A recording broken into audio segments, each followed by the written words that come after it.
Okay, so lastly, we have acetal hydrolysis. So this is just the opposite of hemiacetal-acetal formation. So we're going from a hemiacetal / an acetal, which this is acetal hydrolysis. So we're going from an acetal back to either an aldehyde or a ketone.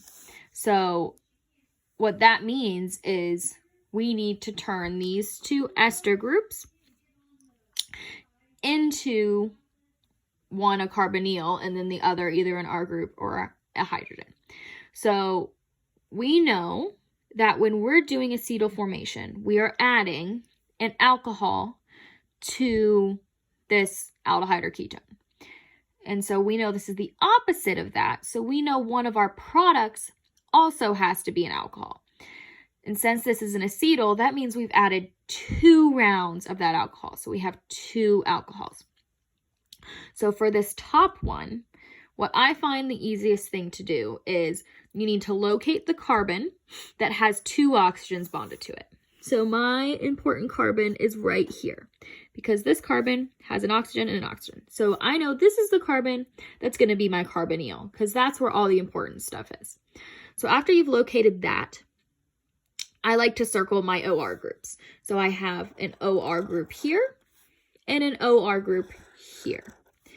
So I know that those OR groups came from my original alcohol.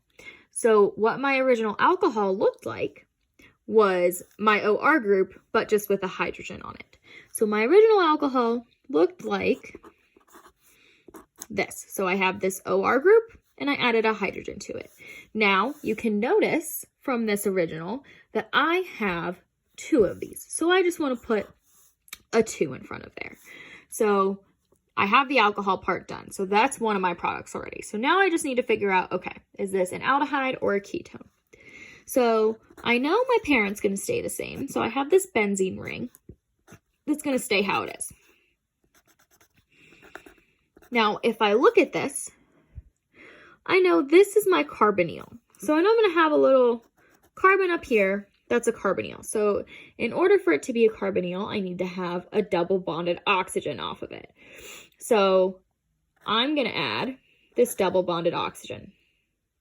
Now, if I look back to my original, I see that I added 2 alcohols directly on this. So I have 2 alcohols and a hydrogen. Now I need to keep the same number of bonds on this carbon. I need 4 bonds still.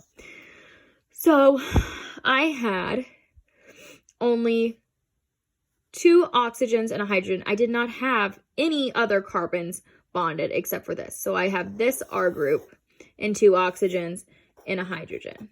So if I look at this and see, I say, okay, I have an R group, 2 oxygens, and a hydrogen.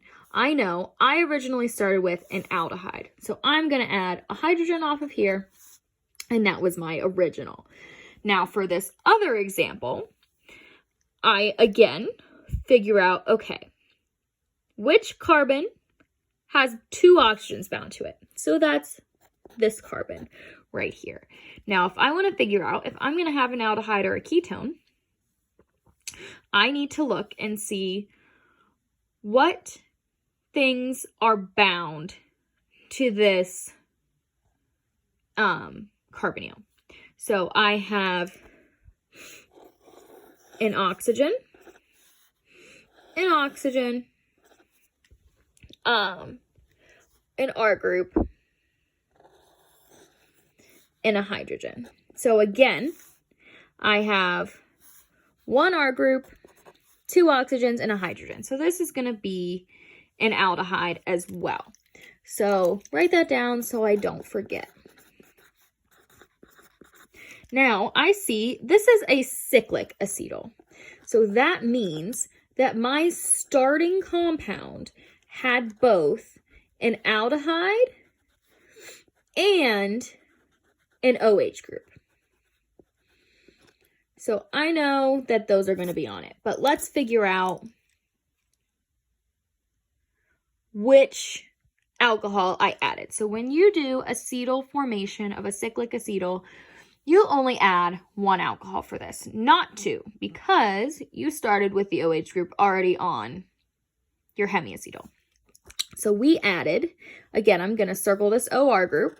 So this is my OR group. So this will be from where my alcohol is. So if I write my OR group over here, I had a 1, 2, 3 carbon chain. 1, 2, 3. I want my OR group, just add a hydrogen to it. So this case, I do not add a 2 because we only added 1 of those. So I already have one of my products. Now, I need to figure out how many carbons are in this chain. So my longest chain, if I count just the carbons, not this oxygen does not count for the longest chain. I have 1, 2, 3, 4, 5 carbons in my longest chain. So I can just draw that as an open chain. 1, 2, 3, 4, 5. 1, 2, 3, 4, 5. Now, I know if I have an aldehyde, which I could tell because I have only 1 R group attached to this carbonyl, that my carbonyl is on the first carbon always. So anytime you have an aldehyde, your carbonyl is on the first carbon. So I have my carbonyl on the first carbon. This is an aldehyde, so I'm going to add a hydrogen to it. So now let me figure out where my rest of my functional groups were. So if I go back to this original molecule, I had on, this will be my number 1, so that's here. If I go to number 2, I have a 1, 2, 3 carbon chain. So carbon 1, carbon 2, 1, 2 with a methyl. So see how that translates. So I want to keep the same parent. So that is the same group. Now I need to figure out where was that oxygen at? So that OH group. So if I look from here, I have this oxygen attached to the 1, 2, 3, 4, 5th carbon. So 1, 2, 3, 4, 5. I'm going to add my OH.